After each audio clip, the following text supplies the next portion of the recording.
So welcome to the first session of this symposium. In the first talk, we have Dr. Nieves Sánchez.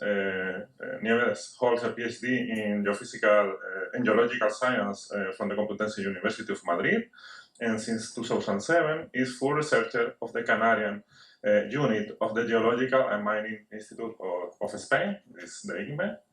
Her scientific career has been focused on the volcanics of the Canary Islands and the natural risks and hazards related to.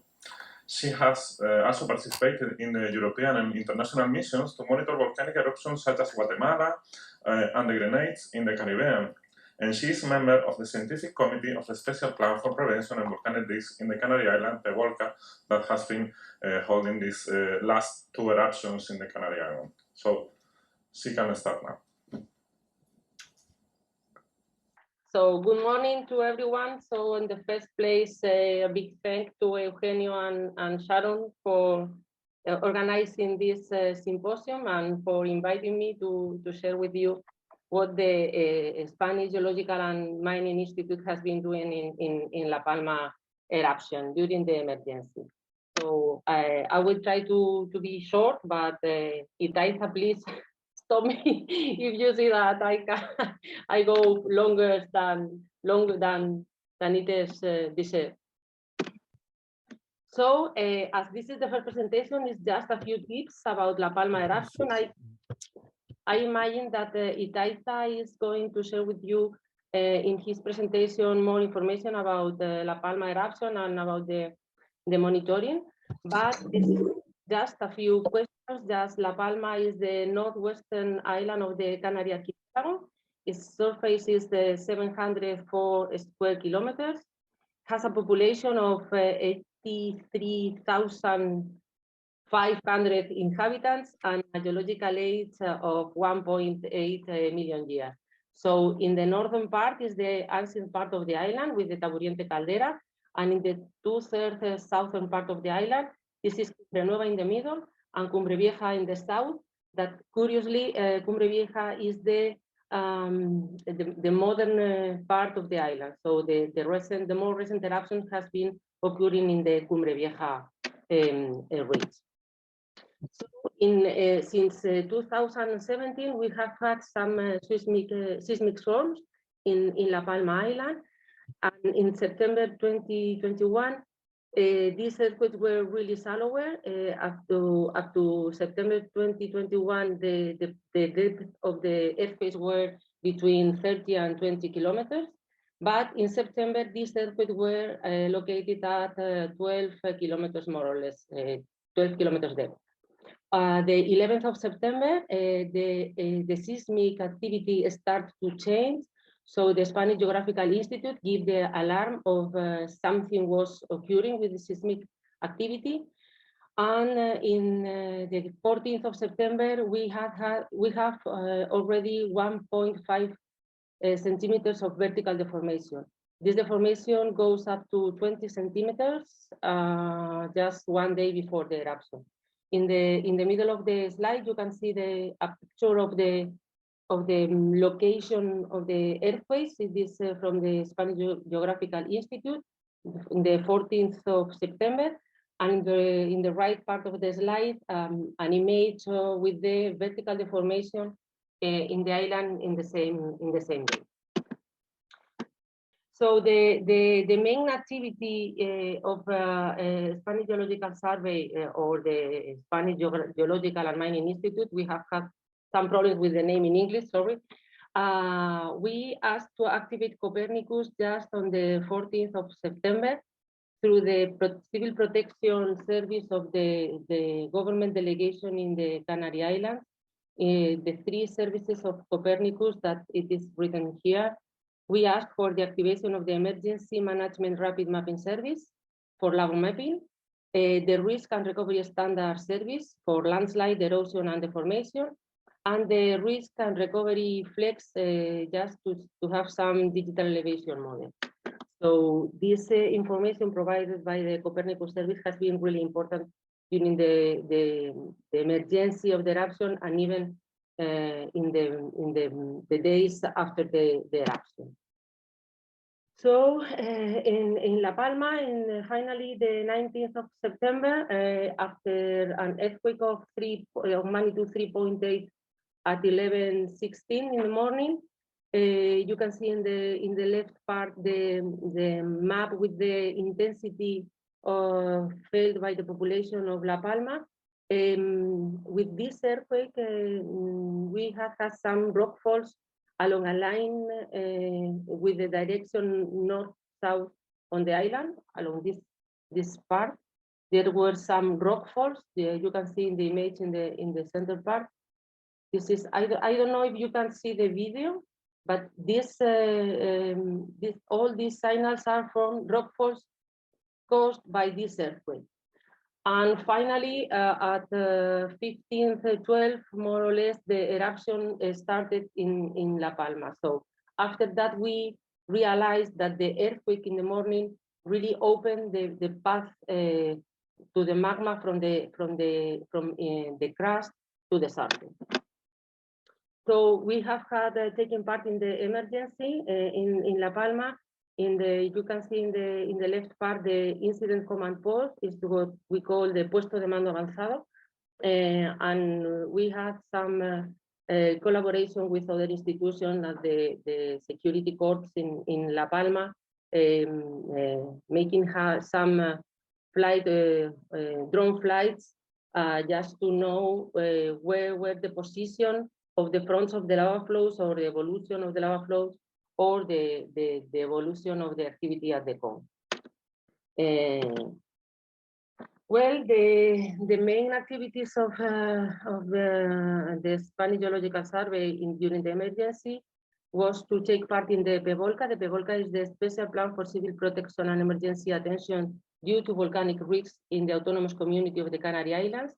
We have taken part in the scientific committee since 2011, in the coordination group that had a meeting every day in the morning during the eruption, and in the steering committee just to make some assessment on the situation of the eruption every day.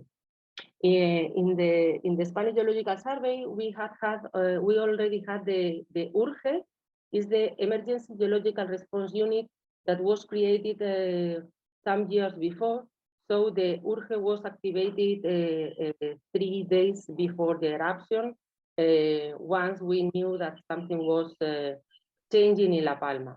In this unit, we have personnel from the Geological Hazards Area, from the Aerial Works Service, and people from laboratories and other services.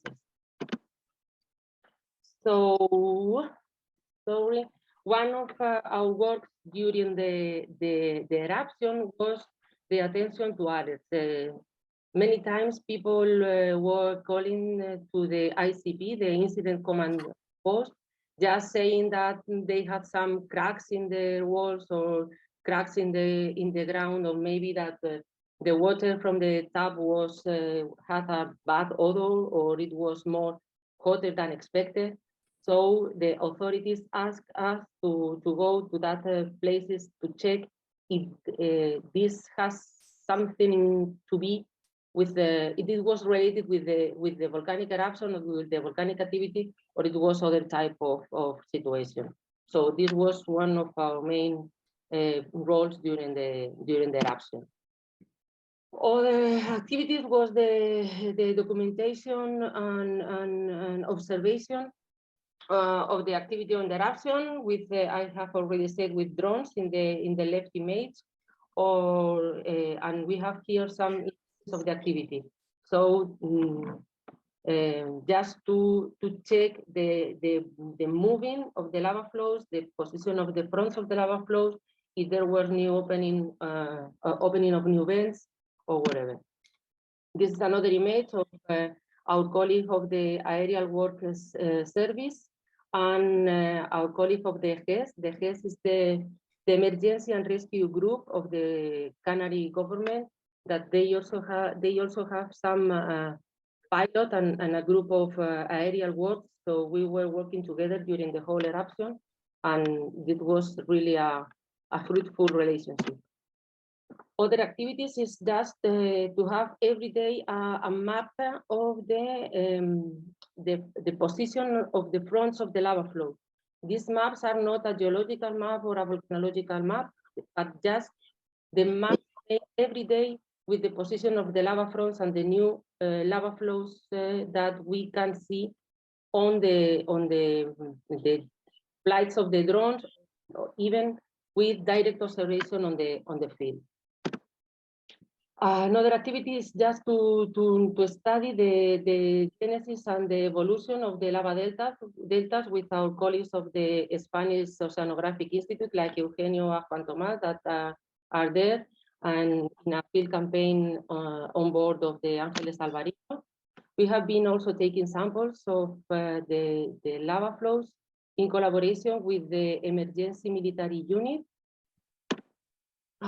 Well, we can see here and taking some temperatures, the data temperature, and after that we put, well, they put this sample in water just to have these samples quickly cold, but in order to avoid the crystallization of new minerals. So other activity was to check and to know the lava velocity, both from drones flight or even directly on the field, just taking measures of the space that the lava flow was going on. We have also been taking samples of submarine lavas with our colleagues of the Spanish Oceanographic Institute. You can see here some images on board of the Ángeles Alvarito ship.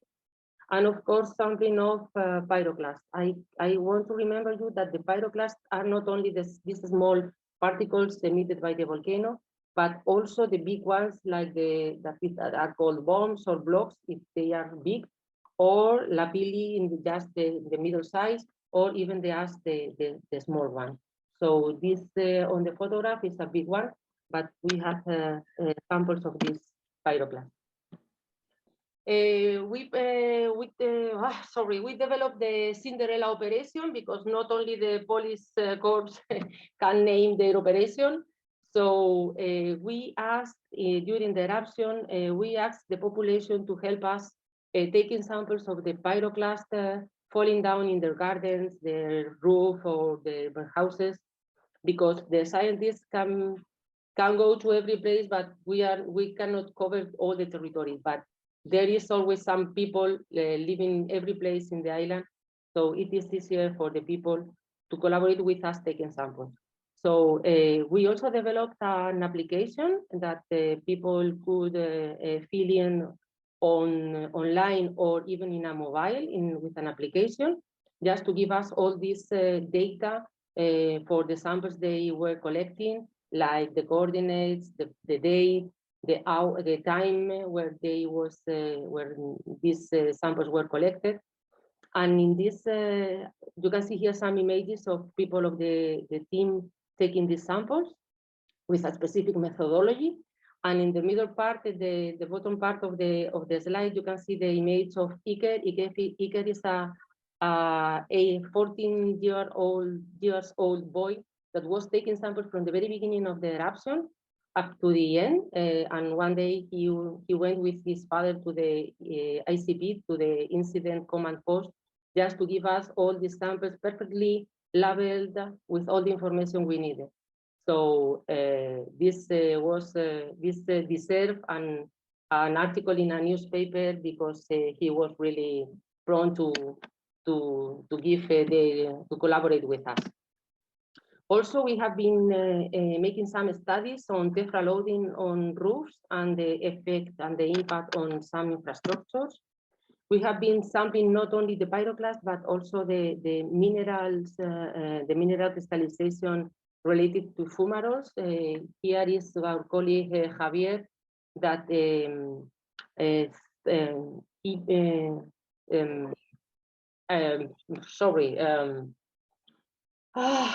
he imagined a kind of a mobile laboratory to take these samples on the field directly, because these minerals are really so fragile that if you take these samples from the field and go to the laboratory, the most probable thing is that these minerals cannot reach the laboratory because they are degraded. So the best thing is just to analyze on the field directly. We have been making studies about the evolution of the emission center. In this image, you can see the fissural eruption that is characteristic of eruptions in Canary Islands. All the emission centers align along a line. We have been studying and following the opening of new vents like this case with colleagues of the emergency military unit, and taking information and observation about this new activity, the velocity of the lava flows, as I have already said, the physical characteristics of the lavas. Studies about the eruptive style. You can see some images of different eruptive styles of the eruption, just more explosive or more effusive, and having information about that. It is really important, the studies on ephemeral geoheritage. In this image, you can see a lava bomb field that it is no more in place. The same participants in the emergency, people trespassing the security controls, and other people passing through this field has destroyed absolutely this lava bomb field. So the only way to see this image is looking at this photograph, because in the field there is no more this one. So we have been working on geoheritage, and this is an example on how to protect and preserve this ephemeral geoheritage. It's taking some pills of a section of pyroclasts, and you can take this to the laboratory to study without the hurry of being in an emergency, or even to donate this to some museums in order to people can see the section of the pyroclast as they were really on the field. And finally, the eruption finished on the 13th of December, although we were sure that the eruption was finished on the 25th of December. So at the 19th of December, the final area covered by by lava flows were 1,219 hectares. The total volume emitted by the volcano was 200 million cubic meters, and the building affected were almost 3,000, and the evacuated people were 7,320 people. So the impact was really high, really high. I want to remember that this was an urban eruption, and this is the reason why the eruption has been so has impacted so much on the territory and on the population. And that is all. Thank you. I hope that it was more or less clear what I wanted to share with you. Thank you. Okay, thank you, Nieves. In time. You were perfect on time. Perfect. So now we have some time for questions. I think we can start here at the auditorium. If you have any question, we can. Okay. Hi, thanks a lot for your talk and describing this really valuable data set that you collected. I was wondering who has access to these data during the eruption and also now? Well, we had developed a web page in the web of the Spanish Geological and Mining Institute, and many of these data are available there, and also data from other institutions and the references to the page of the other institutions. Some of them are not available because we are working now on them, and some of them are just a matter of further research. But I think that most of them can do. You can see there in the page. if you write on Google, if you write Erupción La Palma IGME, it is really easy to reach it. Hi, Nieves. We'd like to ask you, how is land deformation measured? Nieves está preguntando por cómo se mide la deformación. This deformation, I think that Itahiza is going to share with you in his presentation, because we have not measuring the deformation. There are two ways of measure this by the different measures of GPS installed in some places. This is one way of measuring the deformation. Another one is using the data from some satellites and using the INSAR technical methodology. With these techniques, just basically to measure the difference between two different images in two different in two different times. So the difference in the position of this a place in the two images give us an idea of the deformation suffered by this point. Okay. Nieves, I just wanted to say thank you very much for being with us this morning. I know that you're about to go out into the field, so I know you wanted to be here in person, but thank you very much for joining us. I just wondered if we could, as you're not going to be able to be in the discussion panel this evening because you're not here, what are your reflections? We saw you in Lava Bombs the movie talking about working during the eruption. Now that some time has passed, and you've had some time to reflect, what are your reflections now of the eruption, and perhaps things that we might approach or think about for the future? Thank you. Well, I think it's difficult because I have been thinking a lot on this, and sometimes we're really difficult just to try to deal with a so enormous amount of information coming to us every day, every time. So many times I felt absolutely unable to deal with all this information, to deal with so many people deployed on the field and trying to have all these people coordinated and all this information in the head, and just to try to interpret all the geological and the scientific data.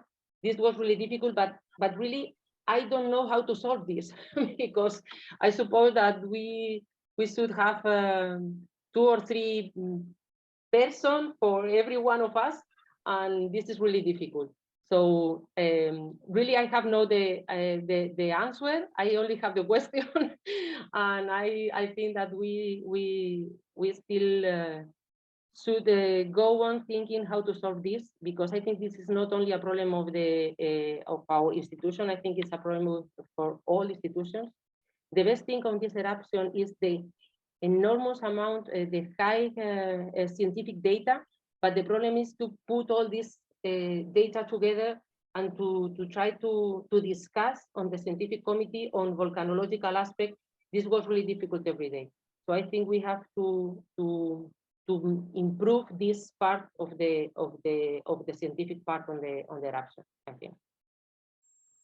Okay, thank you. I think we have a question from the chat. It's from Igor Collins. He asks, were you able to predict the direction of the lava flow before the eruption started? Well, I think we are not, I don't know how to say in English, adivinos? Sorry. Magicians. Sorry? Magicians. Yes, we are not magicians, we are just scientists. So the only way to know the possible paths of the eruption, I don't know if Itahiza is going to share with you, but the Spanish Geographical Institute made a model of the possible paths of the lava flows depending on the place where the eruption was going to start. So we can have some models depending on the type of lava, the rheological aspects of the lava, and the place where the eruption is going to take place. But there are only models. I think that the model made by the IGN was really good, because the final area covered by the eruption was really fit really well with this model. But this model is only valid for the first emission center, because the second one, the lava flows are covering the surface, and it is difficult to have a digital elevation model precise of the eruption after the first lava flow. So during the eruption, it's more difficult to have a precise location or pronóstico. ¿Cómo se dice pronóstico? Sorry. Sorry. Forecast. A forecast of the direction of lava flows, and the only manner was with the flights of the drone, just looking at the fronts of the lava flows and looking at the topography and saying, well, the more probable path of this lava flow is this one, but it's just in that precise moment. Okay, I just want to say one thing about this, because the main problem that you have when you are modeling is that you model with the surface you know, but now you have an eruption and the surface changed because of the lava flows, and now you need to do a new model. So this is the main problem, to do a forecast, or let's say a real-time forecast. You need to know all the time how is the surface to create a new model, and this is almost, at least for this eruption, was impossible, because it was very difficult to fly and to create a model. With LiDAR, for example, you can create a model, but it was impossible most of the time. So this is the problem. This is the reason why you need to guess somehow, as Nieves told, when you have the lava flow and you say, okay, it's going to go in this way or this way. But I will show anyway how was the model and how was the result in my talk afterwards. Even more, I just want to add just one thing, that the weather situation was so bad many times that the cone, the upper part of the cone, could only be flown on the end of the eruption, because it was always covered by clouds, and in that situation, it's really difficult to make a flight and to have the information to elaborate a digital elevation model. So the situation is complicated during the eruption because of this weather, climate, and condition. Okay, Eugenio. Nieves, thank you so much for being here today. I really thank you. I know that you are a really busy person. Now you are in La Palma, and you are going in a few minutes after your talk to the volcano. Thank you for your work, and also thank you for being so accessible to collaborate with our institution all the time. So really, thank you so much for your presentation and for your work. The feeling is the same for our side. So thank you very much. Okay. Bye. Thank you.